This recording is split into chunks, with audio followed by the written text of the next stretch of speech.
वो पेड़ों के बीच रखी चारपाई पर लेटा आराम से रेडियो पर बजते पुराने गाने सुनते हुए आंखें बंद करके खुद भी गुनगुना रहा था। लंबी लंबी पेड़ों की कतारें रात के अंधेरे में थोड़ी डरावनी लग रही थी, पर उसे इस बात की आदत सी हो गई थी।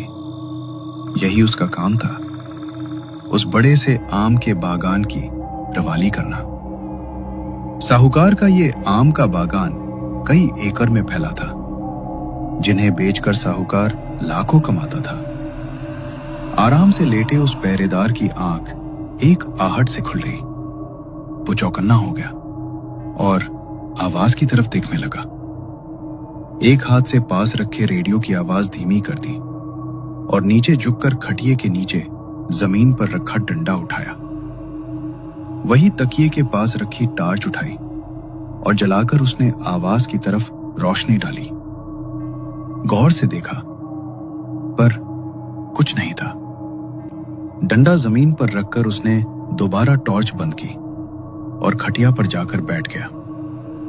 रेडियो की आवाज बढ़ाने ही वाला था, तभी लगा जैसे कोई उसके पीछे पेड़ों के पास से दौड़ कर गया। उसने झट से जमीन पर रखा डंडा दोबारा हाथ में लिया, आवाज की दिशा में टॉर्च की रोशनी डाली, पर कुछ नहीं था। अब वो पूरी तरह चौकन्ना हो गया था। लगा शायद बाघ ने कोई चोर घुसाया है।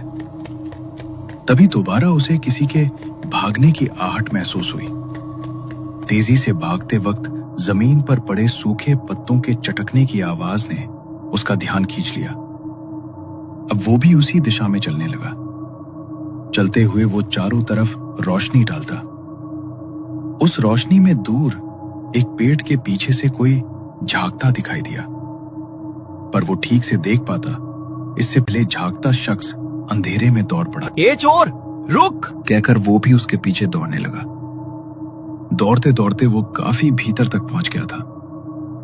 काफी देर तक भाग दौड़ करने के बावजूद उसे वो चोर दिखाई नहीं दिया। सांस फूल गई थी। वो हाँफ रहा था।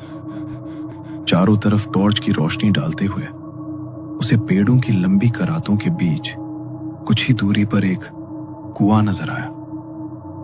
इसी कुएं से पूरे बागान को पानी दिया जाता था। कहीं वो चोर छिपने के लिए कुएं के भीतर तो नहीं उतरा? सोचते हुए वो दबे कदमों से कुएं के पास गया। भीतर झांकते हुए टॉर्च की रोशनी डाली, पर कुएं का पानी बिल्कुल स्थिर था। अंधेरे में नजर आने वाले उसे काले गहरे पानी में कोई भी हलचल नहीं थी। बिल्कुल गहरा सन्नाटा। आवाज थी तो सिर्फ उसके जोर जोर से हाफने की। थक कर वो वही कुएं के पास एक पत्थर पर बैठ गया। तभी उसके कानों पर तेज कदमों की आवाज पड़ी। हाँफते हुए उसने आवाज की दिशा में देखा, पर वो आवाज एक दिशा से नहीं आ रही थी। कभी दाईं तरफ से तो कभी बाईं तरफ से। उसका तो गला ही सूख गया। कुछ समझ पाता तभी कुएं के गहरे पानी में किसी के गिरने की आवाज ने उसके रोंगटे खड़े कर दिए। झट से पानी के भीतर रोशनी डालकर देखा, लेकिन पानी तो बिल्कुल शांत था। पानी तो बिल्कुल शांत है, तो भीतर गिरने की वो आवाज, अजीब बात है। कहकर मुड़ा ही था, पर कुछ समझने से पहले ही किसने उसे कुएं के भीतर धक्का देकर गिरा दिया। अगले दिन साहूकार अपने घर के आंगन में बड़े से पेड़ की छांव तले खटिए पर बैठा चिलम फूंक रहा था। लंबा कश लगते हुए साहूकार ने कहा, हरिया, मुझे तो तुम पर ही शक हो रहा है। कहीं शराब पीकर तुम पहरेदारी करने नहीं गए थे? उस पर सामने हाथ जोड़कर खड़े पहरेदार हरिया ने कहा, माफ करे सरकार, 2 महीने से मैंने शराब को हाथ तक नहीं लगाया। उस बगीचे की चौकीदारी मुझसे ना हो पाएगी। कल रात मेरी जान बाल बाल बची है। जिंदगी बार बार दूसरा मौका नहीं देती। इतना कहकर हरिया चला गया। साहूकार का गुस्सा 7वें आसमान पर था। तभी पानी का लोटा हाथ में लेकर आती पत्नी की तरफ देखकर साहूकार ने कहा, देखा, ये हरिया भी काम छोड़कर चला गया। इन चोरों ने नाक में दम कर रखा है। सर के ऊपर से घूंघट ठीक करते हुए पत्नी ने कहा, कभी तो मेरी बात सुना कीजिए। तुम्हारी बकवास पहले भी सुन चुका हूं। तांत्रिक को बुलाओ, पंडित को बुलाओ, बाग में शांति करवाओ, यही ना? अगर कोई चोर होता तो उस हरिया ने एक बार तो देखा होता। उसे किसने कुएं में गिराया? पता नहीं। हरिया से पहले वाले चौकीदार ने कहा था किसी ने उसकी छाती पर बैठकर गला दबाया, पर किसने गला दबाया पता नहीं। हरिया चौथा आदमी था।